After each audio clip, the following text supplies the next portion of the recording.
अस्सलाम वालेकुम बच्चों, बिस्मिल्लाहिर्रहमानिर्रहीम। हमने लास्ट टाइम जो टॉपिक स्टार्ट किया हुआ था वो सस्टेन कंट्रोल रिलीज था। सस्टेन कंट्रोल रिलीज में से हमने कहा कि उसको बनाने की, डेवलप करने की डिफरेंट अप्रोचेज हैं।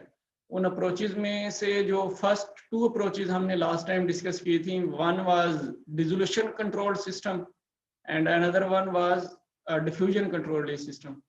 Today we will actually discuss the third approach used to describe our sustained control release system. It is known as combined diffusion and dissolution system. Actually, first was dissolution control system and second one was diffusion control system. And today it is the combined diffusion and dissolution system. These are also known as actually bioerodible system. Due to the development of the system by a scientist, it was named as bioerodible system. Bioerodible system means, bio means our biological media, या हम समझें कि ये हमारी body के बारे में है कि जब कोई चीज हमारी बॉडी के अंदर एडमिनिस्टर की जाएगी या लगाई जाएगी, इम्प्लांट की जाएगी, ओरली एडमिनिस्टर की जाएगी, तो उसको जैसे बॉडी डील करेगी, तो वो बायोलॉजिकल कंडीशन डिस्क्राइब की जाती है।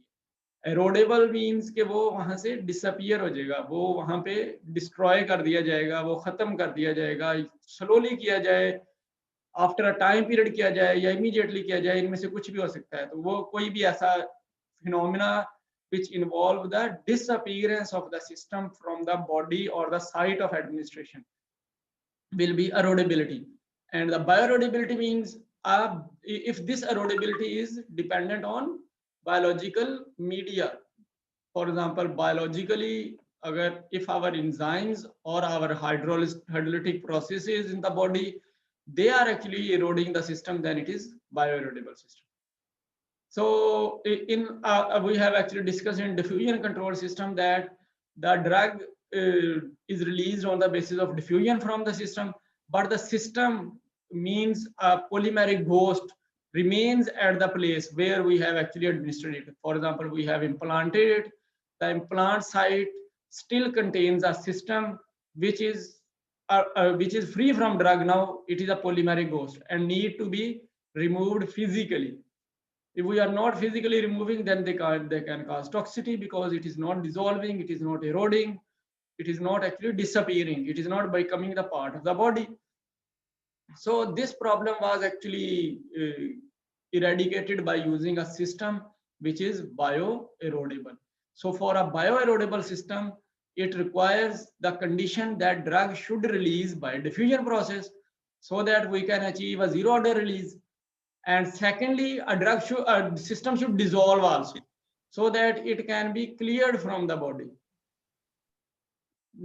So as a preamble, we actually say that strictly there is no system that follows strictly a diffusion or a strictly a dissolution mechanism, because we actually classify a system, every kind of a system we classify on the basis of a predominant mechanism. So if a 60 to 70% diffusion is happening and only 30 to 40% dissolution is happening, then the system will be called as diffusion control system. And vice versa, if the dissolution is 60 to 70% and diffusion is 30 to 40%, then it will be known as dissolution control system. Similarly, in the case of surfactants, we are actually saying a hydrophilic surfactant or a hydrophobic surfactant. These are also based on their HLB value, hydrophilic lipophilic balance value. If HLB value is in the favor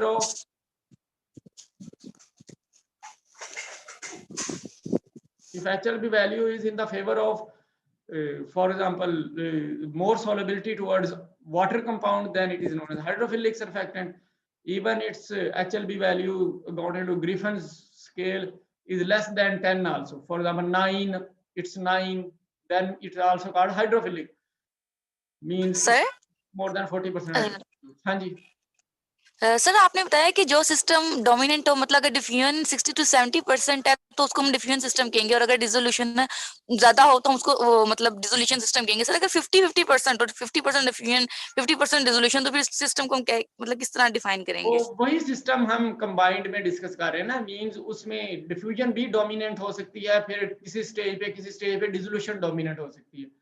50-50% से मुराद यही है कि at one time you are saying that system is actually releasing a drug by a mechanism of diffusion, and then system itself is eroding from the body, it is actually disappearing from the body by the phenomena of dissolution.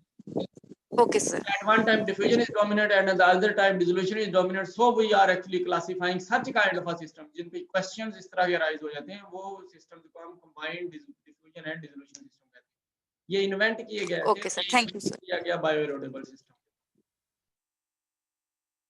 तो practice में अगर हम फिर ये consider करें तो हम normally किसी भी सिस्टम को क्लासिफाई कर सकते हैं ऑन इट्स डोमिनेंट मैकेनिज्म, और अगर डोमिनेंट दोनों हो तो फिर हम उनको इन बिटवीन यानी कि दोनों सिस्टम्स में क्लासिफाई कर सकते हैं, जो कि combined diffusion and dissolution system.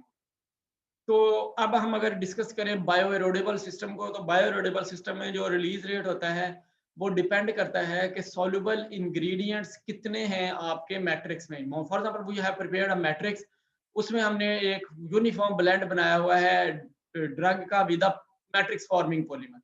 तो मैट्रिक्स फॉर्मिंग पॉलीमर का अगर ब्लेंड आपका एग्जिस्ट करता है तो उसमें फिर कितना पार्ट है जो कि एक्सिपिएंट्स का है, जो कि अदर देन पॉलीमर है विच आर वाटर सॉल्युबल, जब ड्रग ने डिफ्यूजन से रिलीज करना है, या फिर कितना पार्ट उसका पोरोसिटी कितनी है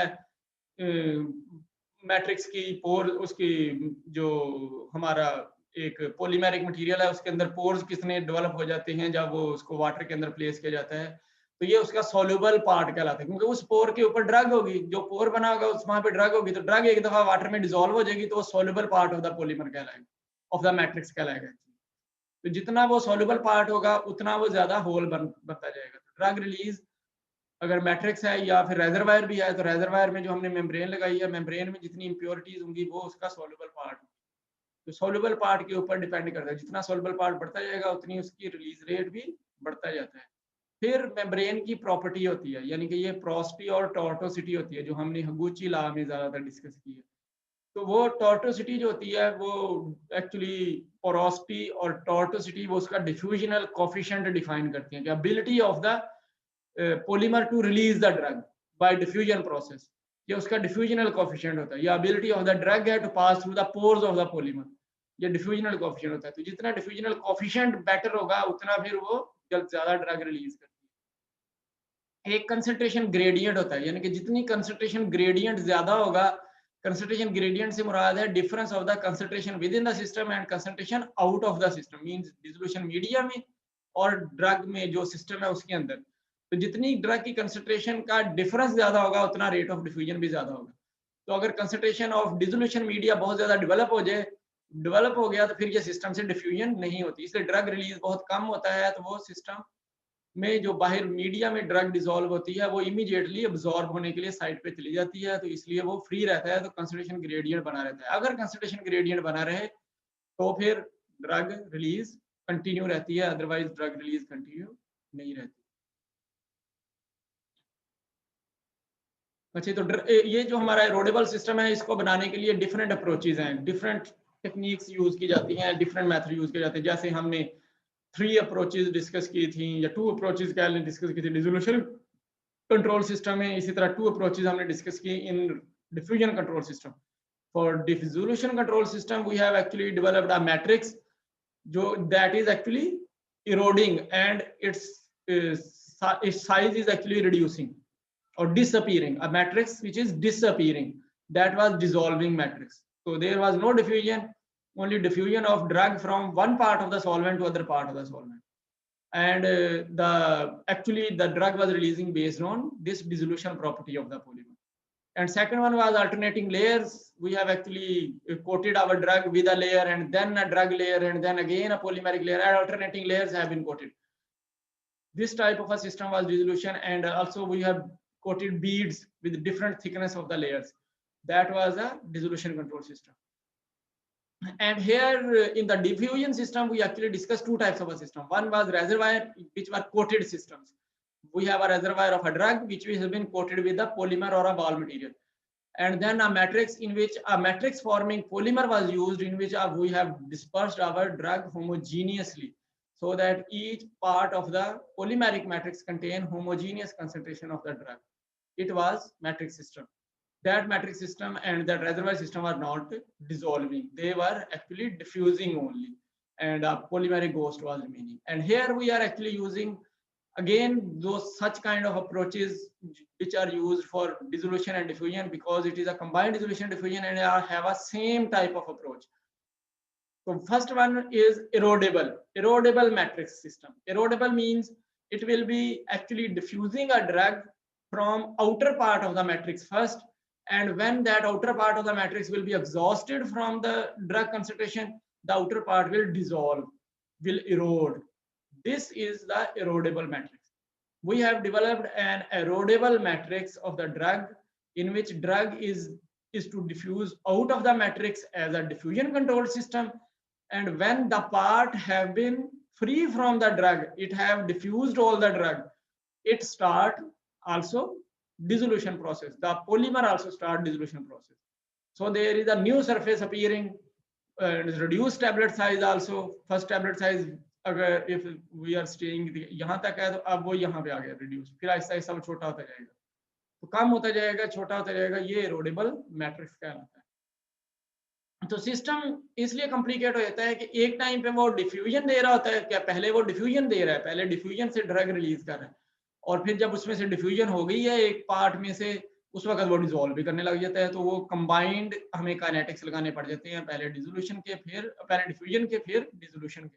क्योंकि सम अभी ड्रग उस पॉलीमर में भी होती है, क्योंकि अंदर से और मूव कर रही होती है बाहर, लेकिन वो इरोड कर देता है, तो वहां पे ड्रग डिसोल्यूशन से भी रिलीज करना शुरू हो जाती है। तो दोनों से ड्रग रिलीज कैलकुलेट करना थोड़ा सा फिर डिफिकल्ट हो जाता है। इनमें जब पॉलीमर डिसॉल्व कर जाता है, तो डिफ्यूजन पाथ लेंथ जो है वो चेंज होना शुरू हो जाती है, मींस एक्चुअली वो डिक्रीज होना शुरू हो जाती है। पहले डिफ्यूजन और पाथ लेंथ जो है वो फॉर एग्जांपल एक टैबलेट जो कि अगर आप कहें कि 2.5 सेंटीमीटर तक डाया की है, तो अब वो जो है 2.5 में से 0.2 या 0.3 रोड हो गया, अब उसका डाया जो है वो 2.3 सेंटीमीटर रह गया, फिर 2.1 सेंटीमीटर रह गया, फिर 2 रह गया, या 1.9 नहीं 1.8 रह गया। इस तरह से उसका जो पाथ लेंथ है ड्रग को डिफ्यूज आउट करने का, वो पाथ लेंथ डिक्रीज कर रही है, और सिस्टम फिर इस तरह कहलाएगा मूविंग बाउंड्री सिस्टम, क्योंकि boundary is actually moving inward, outer boundary of the diffusional system is moving inward. The system will be known as moving boundary system. तो जीरो ऑर्डर रिलीज के लिए हमने कहा था जरूरी है कि जो H हमने वहां पे डिफाइन किया था डेल्टा H या DH, वो H था जो एवरेज डिस्टेंस उसने ट्रेवल करना है। तो एवरेज डिस्टेंस अगर कांस्टेंट रहेगा तो जीरो ऑर्डर रिलीज अचीव हो सकती है, अगर वो एवरेज डिस्टेंस कांस्टेंट नहीं है तो फिर वो जीरो ऑर्डर रिलीज नहीं दे सकता।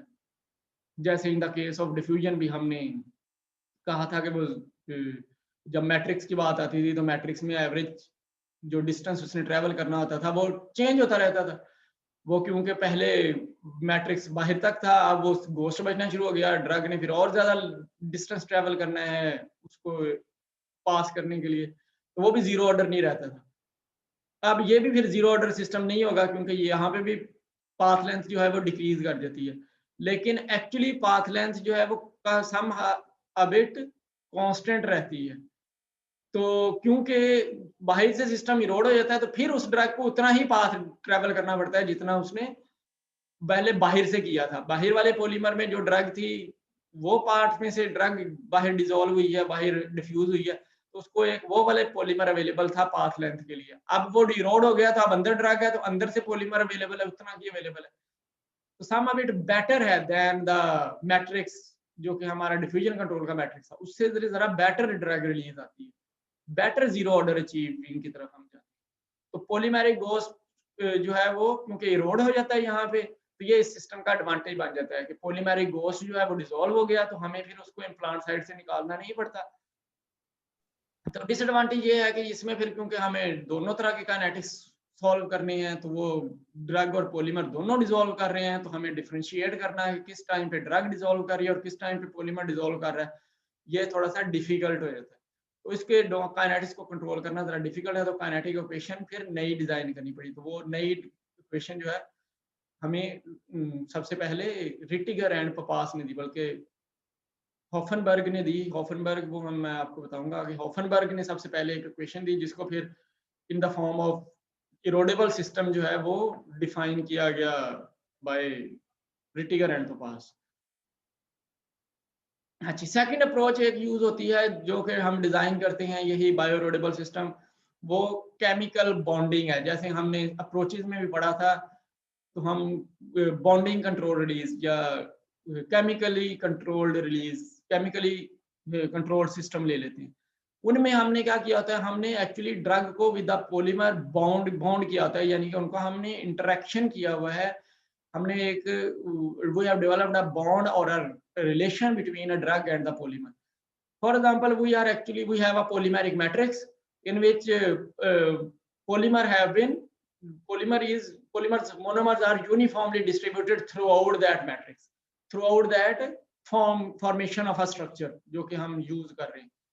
If we are dispersing a drug in it, it will form a matrix of a drug. Then to actually chemically stabilize the drug within the matrix, we can cross-link the drug molecule with the polymeric molecule. We have actually discussed the property of cross-linking. Cross-linking जो है हमने पढ़ी है polymerization में, उसमें हमने कहा था कि cross-linking से हम मोनोमर की एक चेन को दूसरे मोनोमर की चेन के साथ जोड़ लेते हैं। तो इस तरह से पॉलीमर तो पहले ही ऐसे स्ट्रक्चर का होता है जो कि जिसमें एक पोर साइज होता है और उसमें एक मॉलिक्यूल दूसरे मॉलिक्यूल के साथ जुड़ा हुआ होता है। तो अगर उसमें हम ड्रग को भी वैसे ही अटैच कर दें, ड्रग अटैच कर दी जाएगी क्रॉस लिंकिंग में, तो वो स्ट्रक्चर मैंने आपको वहां बताए थे पॉलीमर्स के। तो अगर हम ड्रग को भी उसी तरह से अटैच कर दें, नेटवर्किंग स्ट्रक्चर हमने एक पॉलीमर का पढ़ा था जिसमें ड्रग के साथ हम नेटवर्किंग कर लेते हैं, तो वो क्रॉस लिंकिंग से की जाती है। तो अगर हम क्रॉस लिंक कर लें पॉलीमर्स को और ड्रग को इनसाइड द मैट्रिक्स, तो वो फिर बेटर ड्रग रिलीज होगी, क्योंकि वो क्रॉस लिंकर जो होगा वो डिफाइन करेगा कि ड्रग ने रिलीज कैसे करना है। तो वो क्रॉस लिंकिंग जो बॉन्ड है वो ब्रेक करेगा डिपेंडिंग ऑन हाइड्रोलिटिक रिएक्शन और डिपेंडिंग ऑन इंजाइमेटिक एक्शन। तो वो जब इंजाइम पे पहुंचेगा सिस्टम, तो उस वक्त वो बॉन्ड जब जहां पे इंजाइम का एक्शन होगा, इंजाइम क्योंकि बाहर से पेनिट्रेट करेगा, तो वो जब बाहर से पेनिट्रेट करेगा तो उस वक्त वो बाहर के बॉन्ड्स को ब्रेक करेगा, तो वहां पे जो ड्रग होगी वो वहां से रिलीज कर दी जाएगी पॉलीमर से। फिर वो एंजाइम आगे मूव करेगा, वो आगे मूव करेगा, या हाइड्रोलिटिक प्रोसेस है तो वाटर अंदर अंदर पेनिट्रेट करेगा, वाटर अंदर अंदर पेनिट्रेट करेगा तो वो अंदर से बॉन्ड्स को ब्रेक करता जाएगा और ड्रग वहां से डिफ्यूज आउट करती जाएगी। तो इसके सिस्टम के थोड़े से काइनेटिक्स इजी हैं, क्योंकि पहले हमें पता है कि डिसॉल्व होना है तो वो बॉन्ड डिसॉल्व होना है, बॉन्ड ने ब्रेक करना है। जब बॉन्ड ब्रेक करेगा फिर ड्रग ने डिफ्यूज ही करना है, वो डिफ्यूजन ही हो रही है। तो आहिस्ता आहिस्ता फिर बाद में जब सारी ड्रग वहां से निकल जाएगी तो फिर बॉन्ड्स ऑफ पॉलीमर बाद में ब्रेक होने। तो सिस्टम एरोड उस वक्त होता है जब सारे बॉन्ड्स ड्रग और पॉलीमर के ब्रेक कर जाते हैं, तो फिर पॉलीमर के बॉन्ड भी ब्रेक करना शुरू हो जाते हैं और पॉलीमर भी वहां से इरोड होना शुरू हो जाता है, वो मोनोमर्स में कन्वर्ट होना शुरू। तो इस सिस्टम का थोड़ा सा एडवांटेज है देन एरोडेबल सिस्टम, कि यहाँ पे एक टाइम के ऊपर सारा दोनों प्रोसेस नहीं हो रहे। एक टाइम के ऊपर पहले हाइड्रोलिटिक रिएक्शन होता है तो बॉन्ड ब्रेक करता है और ड्रग डिफ्यूज करती है, ये हम उसका समझ लेते हैं, ये diffusion time of the drug है। जैसे जैसे बॉन्ड ब्रेक करने की एबिलिटी है हाइड्रोलिटिक मटेरियल की, वो उसका डिफ्यूजन टाइम कराता है, कितनी देर में उसने वो मेम्ब्रेन को क्रॉस करना है, पाथ लेंथ को क्रॉस करना है मेम्ब्रेन की, इतनी देर में वो ड्रग बाहर आएगी। ये हमारा डिफ्यूजनल पाथ लेंथ बन जाती है ब्रेकिंग ऑफ द बॉन्ड, और हम इसको डिफ्यूजन से डिफाइन कर सकते हैं। तो डिफ्यूजन डोमिनेंट रहेगी अनटिल के सारे बॉन्ड्स जो ड्रग के विद पॉलीमर है वो ब्रेक कर जाएंगे, तो पॉलीमर अनस्टेबल हो जाएगा और फिर पॉलीमर डिग्रेड करना शुरू हो जाएगा, पॉलीमर डिसॉल्व हो जाएगा। इस तरह फिर हम डिसोल्यूशन काइनेटिक्स लगा सकते हैं एट द एंड के पॉलीमर किस तरह से डिसॉल्व होगा। तो इसलिए ये सिस्टम उससे जरा इजी हो जाता है। अच्छा, एक कंप्रिहेंसिव सिस्टम जो फिर दिया गया है, अप्रोच दी गई है तीसरी, वो थर्ड अप्रोच है, उसको हम स्वेलिंग कंट्रोल्ड मैट्रिक्स कहते हैं। स्वेलिंग कंट्रोल्ड मैट्रिक्स जो है, इसी को प्रॉपरली नेम दिया गया बायो एरोडेबल सिस्टम का। इन्हीं की बेसिस से ये बायो एरोडेबल कराया। ली एक साइंटिस्ट था, उसने सबसे पहले इन सिस्टम्स को आइडेंटिफाई किया और उसने जो हम जल नेम बोलते हैं हाइड्रोजेल्स, उसने उनका नेम हाइड्रोजेल दिया और वो हाइड्रोजेल से इनको डिफाइन करता है। जो कि actually they are swelling control, यानी कि वो स्वेल करते हैं फिर वहां से ड्रग रिलीज करती है, तो ये स्वेलिंग कंट्रोल सिस्टम थे। उनको वो हाइड्रोजेल कहता था। तो हाइड्रोजेल वहां से फिर शुरू हुए ली साइंटिस्ट से, और अल्टीमेटली फिर रिटिगर एंड पपास के स्वेलिंग कंट्रोल सिस्टम तक आए, जो कि स्वेलिंग कंट्रोल बायोएरोडेबल सिस्टम कहलाया। Name was bioerodible system and mechanism of drug release was swelling control system. तो swelling control system actually basically हमारा combined dissolution and diffusion and dissolution system है। इसमें diffusion भी हो रही है और डिसोल्यूशन भी हो रही है और एट द सेम टाइम हो रही है, और इसके काइनेटिक्स सबसे डिफिकल्ट हो जाते हैं कैलकुलेट करना, क्योंकि ये फिर एरोड भी नहीं हो रहा होता जिस तरह एरोडेबल मैट्रिक्स हमने पढ़ा। ये स्वेलिंग मैट्रिक्स है, तो ये स्वेलिंग मैट्रिक्स स्वेलिंग चलती रहती है through out the drug release, halogen भी चलती रहती है through out the drug release, यानी कि डिफ्यूजन भी चलती रहती है और डिसोल्यूशन भी चलती रहती है, और पाथ लेंथ भी चेंज नहीं हो रही होती। तो जब पाथ लेंथ भी चेंज हो रही होती है और सिस्टम भी बड़ा अजीब सा आपको नजर आता है, तो ये मुश्किल हो जाता है इसके काइनेटिक्स को सॉल्व। इसमें ये होता है कि हमने एक पॉलीमर यूज किया है, that polymer is forming a matrix system. Polymer है and drug have been dispersed to form a polymeric matrix. उसमें फिर हमने क्या किया है कि जब उसमें ड्रग मैट्रिक्स में जब हमने उसको प्लेस किया है इन द बॉडी, तो वो मैट्रिक्स वाटर को पेनिट्रेट करवाता है, यानी कि वाटर उसके अंदर पेनिट्रेट करता है और ड्रग को डिसॉल्व करता है। तो ड्रग डिसॉल्व होके फिर बाहर की तरफ डिफ्यूज होना शुरू होती है, बाहर की तरफ जाना शुरू होती है। तो एक हमने पढ़ा हुआ डिफ्यूजन का प्रोसेस, जिसमें हमने कहा जब ड्रग और कुछ ड्रग जो है वो लिक्विड के अंदर आ जाती है, वो सॉलिड भी होती है और वो डिसॉल्व भी होती है, तो वो एक जेल लेयर बनती है बाहर। तो वो जेल लेयर बनना शुरू हो जाती है। ये बनती है ड्रग की विद वाटर जेल लेयर।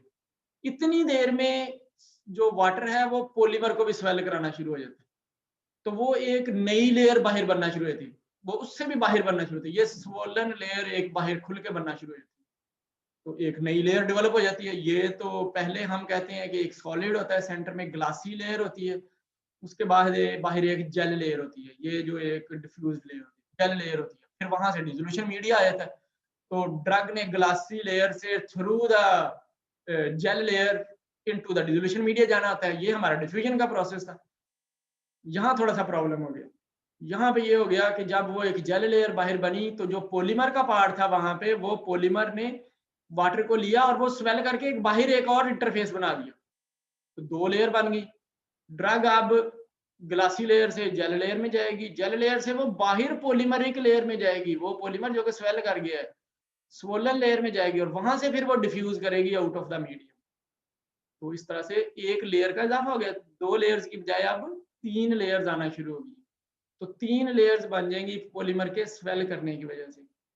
तो फिर ड्रग का रिलीज किसके ऊपर डिपेंड करेगी? ड्रग की रिलीज सिर्फ उस डिफ्यूजन पे नहीं कि उसने ग्लासी लेयर से जेल लेयर के थ्रू मूव करना है, वो डिपेंड करेगी कि उसका पाथ लेंथ कितना डेवलप हो गया है by swelling of the system. तो जितना ज्यादा पॉलीमर स्वेल कर जाएगा उतनी पाथ लेंथ बढ़ जाएगी, और सिमिलरली उसका पोर साइज भी बढ़ जाएगा एक्चुअली स्वेल करने से, तो उसकी पोरोसिटी बढ़ जाएगी।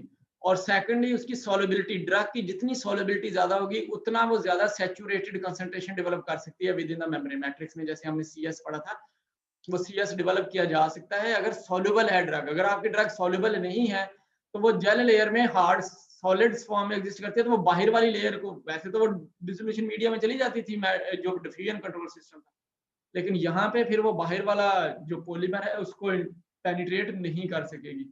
तो ड्रग सॉल्युबल होगी तो ही वो पेनिट्रेट कर सकती है। इस तरह से जितना फिर पॉलीमेरिक फ्रैक्शन सॉल्युबल हो उतना पोर साइज डेवलप होता है, ये पोर साइज से। तो जितना पोर साइज ज्यादा होगा उतना फिर ड्रग रिलीज इसका ज्यादा होता है, जितना स्वेलिंग रेट ज्यादा होता है उतना ड्रग का पाथ लेंथ ज्यादा हो जाता है। वो सॉल्युबिलिटी पे डिपेंड करें, जितनी सॉल्युबिलिटी पे ज्यादा होगी वो उसको क्रॉस कर सकती है, अदरवाइज उसको क्रॉस नहीं कर सकती। अच्छा, यहाँ पे फिर ये एक बेटर सिस्टम इसलिए हो गया क्योंकि डिफ्यूजन सिस्टम में हमने कहा था कि उसमें बर्स्ट रिलीज हो सकती है, सिस्टम फेल हो सकता है। तो ये सिस्टम किसी सूरत भी, अगर ये सिस्टम टूट भी जाए, फॉर एग्जाम्पल उस पर क्रैक आ गया, कट लग गया सिस्टम के ऊपर, still the polymer will swell and form a new layer. वो उसके ऊपर एक नई लेयर बना देगा। पॉलीमर ने पहले स्वेल करना है, स्वेल करके उसने एक स्ट्रक्चर लेना है, उसमें क्रैक जरा बड़ा होगा, ड्रग वहां से जरा तेजी से रिलीज करेगी, लेकिन वो सिर्फ एक सरफेस एरिया पे छोटी जगह पे रह जाएगा, बाकी सारी एरिया जो है वो उसको कवर कर देगा स्वेल करके। तो ड्रग पॉलीमर ने क्योंकि पहले स्वेल करना होता है, इसलिए बर्स्ट रिलीज के कोई चांसेस नहीं है यहाँ पे। तो पॉलीमर स्वेल करेगा तो ड्रग सॉल्युबल होगी, और ड्रग सॉल्युबल होने के बाद वो फिर रिलीज करेगी। इसलिए पॉलीमर उसके चांसेस ऑफ बर्स्ट रिलीज जो है वो मिनिमम हो जाते हैं। तो फॉर एग्जांपल अगर हम इसको कंक्लूड करें जनरली और इसको थोड़ा सा डिस्कस करेंगे ये सिस्टम क्या था, तो system is homogeneous dispersion of solid drug in an erodible polymeric matrix. हमारा ये मैट्रिक्स है जो कि एरोडेबल है either of a three approaches जो हमने पहले पढ़ी हैं उनकी बेस के ऊपर, वो होमोजेनियस डिस्पर्शन है। एडवांटेजेस ये है कि रेजर्वायर सिस्टम से ये इजी है क्योंकि मैट्रिक्स हमने कहा वो इजी होता है। वो मैट्रिक्स जो है ये फिर हाई मॉलिक्यूलर वेट को दे सकता है, तो ये इसका भी एडवांटेज है। ये हाई मॉलिक्यूलर वेट ड्रग, ये डिफ्यूजन वाले ही एडवांटेजेस है। तो रिलीज रेट भी उसका डिपेंडेंट होता है, जितना उसमें कंसंट्रेशन होती है तो वो सब्सटेंशियल सस्टेन रिलीज दे सकता है। आप अगर कंसंट्रेशन बहुत ज्यादा रख दें तो वो फिर रिलीज रेट जो है वो, क्योंकि कंसंट्रेशन से तो इंडिपेंडेंट होता है, वो सिर्फ और सिर्फ इसके ग्रेडियंट के ऊपर डिपेंड करता है। तो आप बहुत टाइम तक, लंबे टाइम तक सस्टेन रिलीज ले सकते हैं। ये इस सिस्टम का भी एडवांटेज होता है। इस सिस्टम का एडवांटेज है कि एक्सीडेंटल लीकेज फ्रॉम सिस्टम वो लेस लाइकली है, क्योंकि ड्रग मैट्रिक्स में डिस्पर्स्ड है और मैट्रिक्स में स्वेल करना है, तो स्वेल करने के बाद ही ड्रग उसमें से रिलीज कर सकती है, तो एक्सीडेंटली ड्रग लीकेज नहीं हो सकती सिस्टम से। फिर एक जो सबसे बड़ा एडवांटेज इसका ये है कि इसको हमें रिमूव जो इम्प्लांट साइट है या एडमिनिस्ट्रेशन साइट है उससे इसको रिमूव नहीं करना पड़ता, तो ये वहां से रिमूव नहीं किया जाता, ये खुद ही डिजोल्व या इरोड होना शुरू हो जाता है। अच्छा, डिसएडवांटेज में ये है कि इसके काइनेटिक्स को सॉल्व करना बहुत डिफिकल्ट है, क्योंकि मल्टीपल प्रोसेसेस हैं, डिफ्यूजन भी है और डिसोल्यूशन भी है, तो वो बहुत ज्यादा होता है, डिफिकल्ट हो जाता है।